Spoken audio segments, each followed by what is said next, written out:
Welcome to the Content Amplified podcast, brought to you by Masset. Our goal is to help you get more from your marketing content.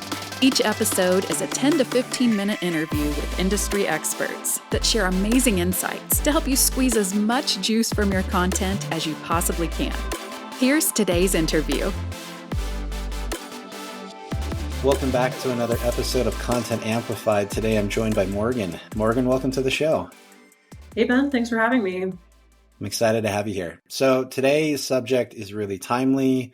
It's really important. And I think a lot of people have this question about contents and things like that. But before we dive in, let's get to know you. Maybe, Morgan, if you could take a second and let us get to know about your work experience, that'd be great and set the stage for the rest of the conversation.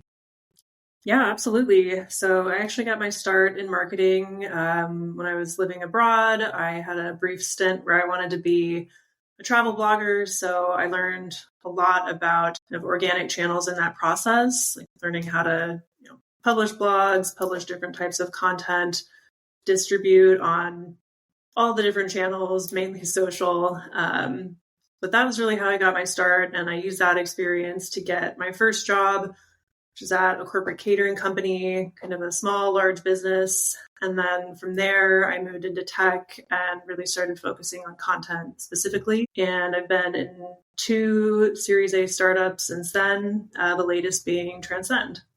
Love it. Love it. So today's conversation is about AI and AI with content creation.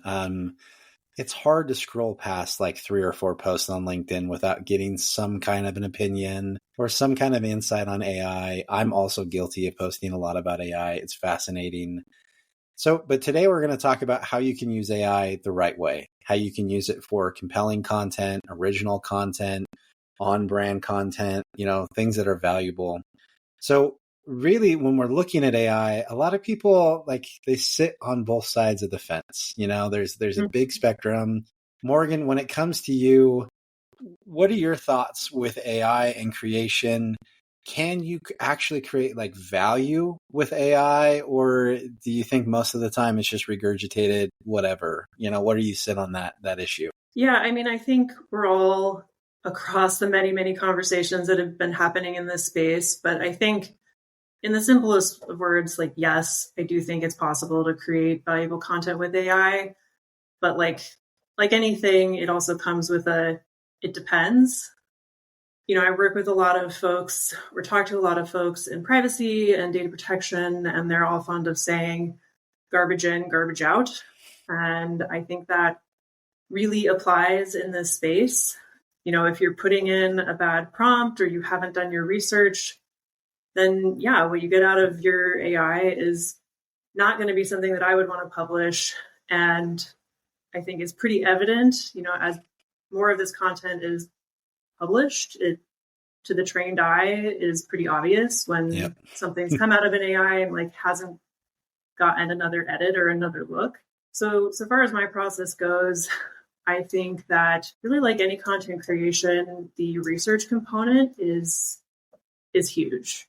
I think if you're going to create a piece of content with AI, you need to come to the table with 4 to 6 good sources of data and information. You need to investigate internally, speak with your stakeholders internally, and depending on the type of content, build up your quotes and other proof points before you even open the window to whatever tool you're using.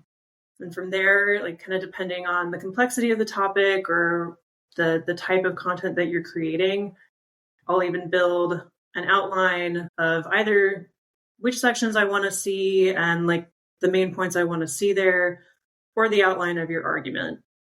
And again, this is all before you even open GPT or Jasper or really any tool.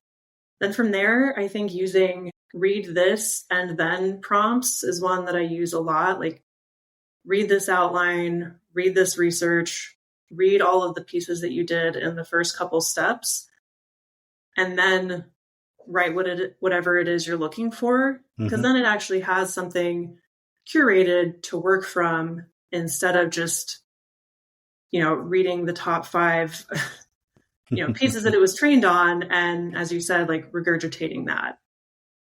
So I think that piece is really important. And then just editing. Like I said, I would really never publish a piece of content that came from an AI without like putting it through the same process I would any other content from a freelancer, even a draft that I wrote, a draft an executive wrote. Like any first draft, really, regardless of the source, is, in my opinion, not something that's publish ready.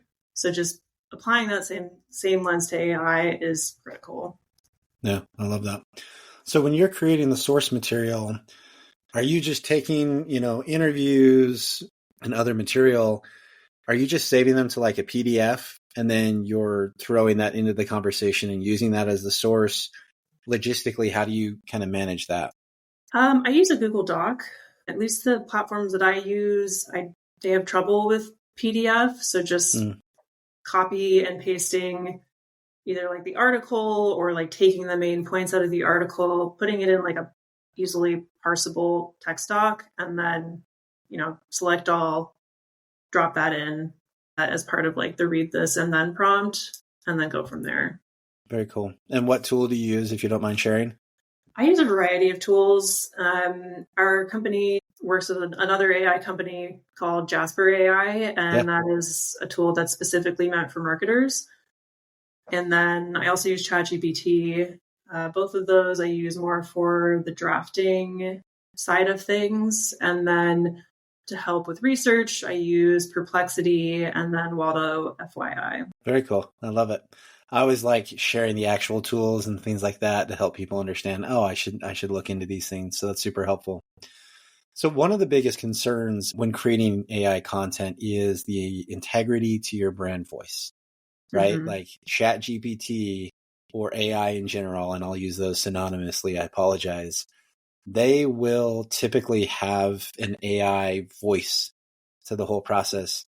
How do you keep your brand voice, throughout this whole process and keep it intact so it really feels like it came from your company? Yeah, I mean, that's a great question and a very real concern. Like, as I mentioned earlier, you can tell when something was written by an AI and wasn't edited because it does kind of have its own voice. Again, it kind of depends on the tool. Something like Jasper, you can train it to have a brand-specific voice. If I'm using something like GPT, kind of similar to my past process, I will often find, 2 to 3 pieces that have already been written, already been published on our site. Use the read this statement, read this and apply this similar voice to the piece of content that you're writing now or the piece of content I just gave you. And then again, like the human editing, I think is super key. Like there's really, this might change in a year or two, who knows, but as it stands today, I don't think there is a viable replacement for a human editor. You just have so much more context. You understand the nuances of your brand voice. So even if I use, Jasper's brand voice tool or the prompts to train it on our brand voice before I generate the new text, I still go back and make sure that everything is in line and, reflective of the voice that we're trying to present. I love it. I love it. So when you're going through this process, and you mentioned outlines and research, things like that, how do you balance when the human edits or are they writing or is it AI outlines? What's your typical process for actually having a piece of content that needs to be written and then getting it to the end result? What part is driven and written by AI versus what is written by humans? Like many of my answers, the answer is that it depends, and it really does change every time depending on, the topic that we're writing about, the audience, the format that we're trying to present. I think in the simplest terms, if it's a topic that I personally know a lot about, then I will do a lot of the research component and build the outline myself. And then from there, if I get this first draft, I'll give it a look, be like, okay, that section is a little weak, or my knowledge is not expansive there. So then go back to a tool like Perplexity or a research-based tool and then give it a more focused prompt to answer that specific question that wasn't quite fleshed out in the original piece. I rely on it most to create, Anne Hadley has a book called Everybody Writes, and she talks about the ugly first draft. I rely on it most to create that draft and, emphasis on ugly. It's often not it's not published ready. It's not presentable, but it does really speed up the velocity of just getting everything onto the page. Because at least for my own part, I find that like the editing goes so much smoother when you just have something to work from. Even if it's not good, even if, you end up replacing like 50 to 70% of what came out, it's just a starting point that, was generated within 10 seconds. So especially working at a startup, that velocity is important. That is the most common piece that I come to for AI. And then I use, depending on the topic, I use it to patch up pieces where it's necessary. And then if I'm in some sort of, rut, like I just cannot think of a title that is compelling, I'll write my best guess at it. And then, throw the AI a prompt that's like, iterate on this 5 or 6 times. Mm-hmm. And hopefully that jogs something else, gives me a new word, gives me a new direction. And then like, I'll keep iterating from there. Very cool. Do you have like typical documents that you always reference where you've saved prompts or descriptions of this is how you write like our brand or source material? Are there things that you are always incorporating or referencing, or are you always creating brand new prompts every time to really keep it tailored to the new piece of content? Like, how do you manage those two different systems? Well, now that you're saying that, I'm wondering if I should have a cheat sheet. I really don't. My perspective is that like context is all. So I would be hesitant to create a prompt that I use every single time to create something because, your audience is different, the content type is different, the topic is different. And again, working at a startup, like the way you present your values are often changing, your product is changing. So I feel like they would often be stale from, month to month and even week to week. It really is kind of just me interpreting the situation as I see it and then, directing the tool from there.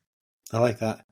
And like exactly like you said, if we're over prescriptive, we're going to be just really repetitive. And so I like that it's always this new process, even though you're utilizing AI, it's a process. I've got a new objective. I've got a new outcome. I'm going to create prompts that get that look and feel and really help me accomplish what I'm looking to do and how I want to accomplish it. One thing, and maybe we can end here with this one last question. And again, these things go so fast. Anyone who's trying to up level their AI abilities, right? That may be content writers or individuals who are feeling a little nervous about what the future looks like with AI. How do you go about learning? How do you really make AI a part of your skill set instead of a competition to what you can do? And how would you give advice to someone thinking about that? Yeah, that's a fantastic question. I have those same concerns, even somebody using the tool. Like I said, what's possible this year or what's possible 2 or 3 years from now will likely far surpass what's possible this year. But I think in terms of advice, I would say just dive in, start using them, run your own experiments. I'd say 50% of my prompts do not get the response that I'm looking for. So it's a learning process to see what works in which situation. And, in the end of 2022, when ChatGPT first kind of hit the scene, we were kind of all on the marketing team asked to, take the tools for a spin and see what we thought. And really all of us came back with here's how it doesn't work well. And, a member of our leadership team was like, okay, I hear you. I get that. But try to think of it in terms of what you could use it for. because it's here to stay. And, the more time that goes by, I'm very much in line with that thinking is like, the toothpaste is not going to go back in the tube on this one. So I think you either need to get on board and learn how to use these tools for your own benefit, or kind of risk falling behind because they're here, people use them, people like them, and I don't think that's going to change in the future. Yeah, I love it. And I think that's a great place to end this podcast. I think it's a great episode. There are really interesting ways to use AI to make your content unique and valuable. And I think this is some great advice.